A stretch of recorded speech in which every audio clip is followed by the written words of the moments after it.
नमस्कार दोस्तों। अभी department of personal and training DOPT ने अपने ऑफिस मेमोरेंडम 2 सितंबर 2022 के थ्रू स्पेशल मैटरनिटी लीव के रिगार्डिंग कुछ प्रावधान जारी किए हैं, जिसके द्वारा जो फीमेल गवर्नमेंट एम्प्लॉई है उनको 60 डेज़ का 60 दिन का स्पेशल मैटरनिटी लीव देने के लिए प्रावधान किया गया है।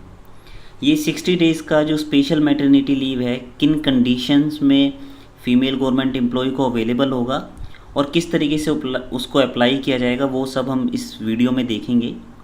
तो सबसे पहले हम ये देखते हैं कि ये जो 60 डेज़ का स्पेशल मैटरनिटी लीव है किन कंडीशंस में फीमेल गवर्नमेंट एम्प्लॉय को अवेलेबल हो सकता है। उसके लिए ऑफिस मेमोरेंडम कहता है कि सिर्फ 2 कंडीशन है जिसमें ये 60 डेज़ की special maternity leave female government employ को दी जा सकती हैं। जिसमें पहली कंडीशन है कि एक बच्चे का जन्म हुआ और जन्म के बाद उसकी डेथ हो गई, या फिर दूसरा जो कंडीशन है जिसको नाम दिया गया है स्टिल बर्थ का। ये दोनों ही कंडीशन को किस तरीके से डीओपीटी का ये ऑफिस मेमोरेंडम डिफाइन करता है ये भी हम आगे बात करेंगे। तो death of a child soon after birth, इसको किस तरीके से डिफ़ाइन किया गया है इस ऑफिस मेमोरेंडम में। तो इस ऑफिस मेमोरेंडम के अकॉर्डिंग हम डेथ ऑफ ए चाइल्ड को इस तरीके से डिटरमिन करेंगे कि मान लीजिए जिस दिन भी बच्चे का जन्म होता है और उसके 28 दिन तक यदि उसकी डेथ हो जाती है तो हम उसको ये मान के चलेंगे कि वो पहली वाली कंडीशन में फॉल कर रहा है, यानी death of a child soon after birth.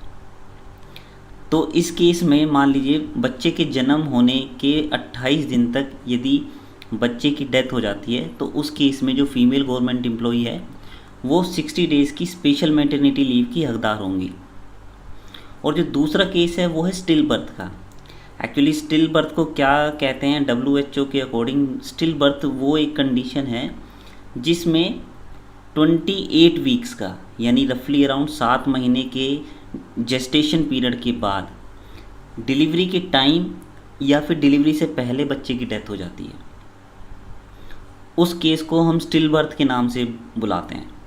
तो यही डेफिनेशन डीओपीटी ने अडॉप्ट की है कि जो उन्होंने अपने पॉइंट नंबर 4 में इन्होंने मेंशन किया हुआ है कि यदि कोई बच्चा अगर 28 वीक के जेस्टेशन के बाद अगर डिलीवरी के टाइम पर या फिर डिलीवरी से पहले अगर उसकी डेथ हो जाती है तो उसको स्टिल बर्थ मानते हैं। और इस स्टिल बर्थ के केस में भी 60 डेज़ के लिए जो फीमेल गवर्नमेंट एम्प्लॉई है वो स्पेशल मैटरनिटी लीव की हकदार होंगी। क्योंकि ये दोनों केस ऐसे हैं, डीओपीटी के मेमोरेंडम में खुद लिखा हुआ है कि दोनों केस ऐसे हैं जहाँ पे एक फ़ीमेल को बहुत ज़्यादा इमोशनल ट्रॉमा से गुजरना होता है। चाहे बच्चा जीवित नहीं है लेकिन फिर भी उसे इतना टाइम पीरियड चाहिए होता है कि वो फिर से रिकवर हो सके, ना सिर्फ फिज़िकली बल्कि मेंटली भी।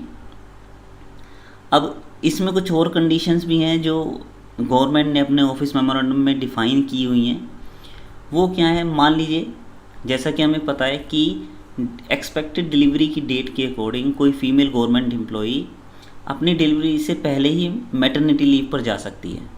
मान लीजिए एक फ़ीमेल गवर्नमेंट एम्प्लॉई डिलीवरी से पहले मैटरनिटी लीव पर चली जाती है, लेकिन जब डिलीवरी होती है तो इन दोनों केसेस में एक इवेंट हो जाता है, या तो डेथ ऑफ ए चाइल्ड या फिर स्टिल बर्थ। तो उस केस में क्या होगा, जो दिन उन्होंने पहले से अवेल किए हुए हैं एज ए मैटरनिटी लीव, उन मैटरनिटी लीव को फीमेल गवर्नमेंट के पास जो अन्य अवेलेबल लीव होंगी उसमें कन्वर्ट कर दिया जाएगा।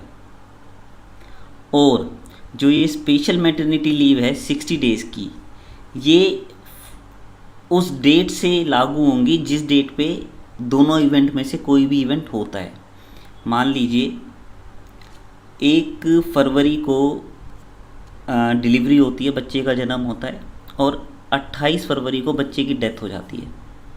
तो जो 60 डेज़ का पीरियड स्टार्ट होगा वो 1 मार्च से स्टार्ट होगा, ना कि 1 फरवरी से। क्योंकि जो ऑफिस मेमोरेंडम बहुत ज़्यादा थ्रस्ट देता है वो कहता है कि मैटरनिटी लीव ऑफ 60 डेज़ में be granted from the date of expiry of child. अगर मैं आपको इसको हाईलाइट करके दिखाऊं तो ये कुछ इस तरीके से होगा, ये रहा। एक्सपायरी,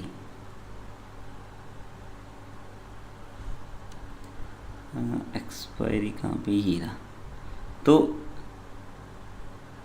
और इसके बाद क्या कहता है कि, और दूसरी इम्पोर्टेंट चीज़ है जो हमें ध्यान में रखनी है, जैसे अभी हमने केस लिया हुआ था कि जहाँ पे female government employ already maternity leave पर है डिलीवरी से पहले, तो उस केस में क्या है, जो डिलीवरी से पहले की लीव हैं उस पर्टिकुलर पीरियड को आप स्पेशल मैटरनिटी लीव में कन्वर्ट नहीं कर सकते, क्योंकि जैसे अभी हमने बात की ऑफिस मेमोरेंडम के पॉइंट 1 के थ्रू, जो स्पेशल मैटरनिटी लीव का पीरियड स्टार्ट होता है वो या तो डेथ ऑफ ए चाइल्ड से स्टार्ट होता है या स्टिल बर्थ की डेट से स्टार्ट होता है। वो उसको उस पीरियड के अगेंस्ट कंपनसेट नहीं कर सकते हैं जो डिलीवरी से पहले मैटरनिटी लीव फीमेल गवर्नमेंट ने ली हुई है। तो डिलीवरी से पहले की जो लीव है वो किसी और लीव में कन्वर्ट होगी, और जो बच्चे की डेथ या स्टिल बर्थ की डेट से जो भी लीव है वहाँ से 60 डेज़ की special maternity leave female government employ को अवेलेबल होगी। और कुछ कंडीशन है जो इसी ऑफिस मेमोरेंडम में मेंशन है, वो जैसे अपने 5th पॉइंट में इन्होंने क्या बोला हुआ है कि ये जो स्पेशल मैटरनिटी लीव का बेनिफिट है ये सिर्फ उन फीमेल गवर्नमेंट एम्प्लॉयज़ के लिए है जिनके 2 से कम बच्चे हैं। ध्यान दीजिएगा, 2 से कम। ऑफिस मेमोरेंडम ये नहीं कहता है कि आपके 2 बच्चे हैं, 2 से कम मीन्स अगर आपके पास 2 या 2 से ज़्यादा बच्चे हैं तो ये जो स्पेशल मैटरनिटी लीव है 60 डेज़ का वो आपको अवेलेबल नहीं होगा। तो ये बात ध्यान रखने की है। अगर ये जो केस है डेथ ऑफ चाइल्ड या स्टिल बर्थ का अगर तीसरे बच्चे के टाइम पे होता है तो उस केस में आपको स्पेशल मैटरनिटी लीव अवेलेबल नहीं होगी। एक्चुअली उस केस में तो जितना मेरी नॉलेज है उस केस में आपको मैटरनिटी लीव भी अवेलेबल नहीं होती, क्योंकि गवर्नमेंट की जितनी भी इंस्ट्रक्शंस हैं या जितनी भी रिलैक्सेशंस है, चाहे वो चिल्ड्रन एजुकेशन अलाउंस हो चाहे मैटरनिटी लीव हो, वो सब 2 बच्चों तक लिमिटेड है। एक और जो कंडीशन हमें ध्यान रखनी है, ये जो प्रेगनेंसी है जो डिलीवरी होनी है ये ऑथोराइज हॉस्पिटल में हो, मींस ये जो पूरा ट्रीटमेंट है या फिर हम उसको डिलीवरी कहते हैं, हाँ डिलीवरी हम उसको कहेंगे क्योंकि दोनों केस में डिलीवरी ही सीन में आती है, वो ऑथोराइज हॉस्पिटल में हो। अब ऑथोराइज हॉस्पिटल कौन सा है, वो या तो गवर्नमेंट हॉस्पिटल हो या फिर वो है हॉस्पिटल हो जो एम्पेनल्ड हो। लेकिन मान लीजिए अगर इमरजेंसी कोई कंडीशन है और ना तो गवर्नमेंट हॉस्पिटल आपकी रीच में है और ना ही एम्पेनल्ड हॉस्पिटल जो प्राइवेट एम्पेनल्ड हॉस्पिटल है वो आपकी रीच में है, तो आप ऐसे 3rd हॉस्पिटल में जा सकते हैं जो प्राइवेट है और जो एम्पेनल्ड भी नहीं है। लेकिन उस केस में एक और कंडीशन आपको पूरी करनी होगी कि वो आपको उस हॉस्पिटल से एक इमरजेंसी सर्टिफिकेट लेना होगा जो मैंडेटरी है, क्योंकि जो वर्ड यूज़ हुआ है ऑफिस मेमोरेंडम में वो वर्ड यूज़ हुआ है मैंडेटरी। तो अगर आप किसी 3rd प्राइवेट हॉस्पिटल में जाते हैं जो ना तो गवर्नमेंट हॉस्पिटल है ना एम्पेनल, तो आपको उस केस में स्पेशल मैटरनिटी लीव अवेलेबल होने के लिए वो सर्टिफिकेट इमरजेंसी सर्टिफिकेट लेना ही होगा। तो ये सब कंडीशन हैं जो हमें ध्यान रखनी है। अगर हम फिर से इसको चलते चलते रिवाइज़ करें तो जो 2 इवेंट है जिस केस में स्पेशल मैटरनिटी लीव अवेलेबल होगी 60 डेज़ की, डेथ ऑफ ए चाइल्ड और स्टिल बर्थ।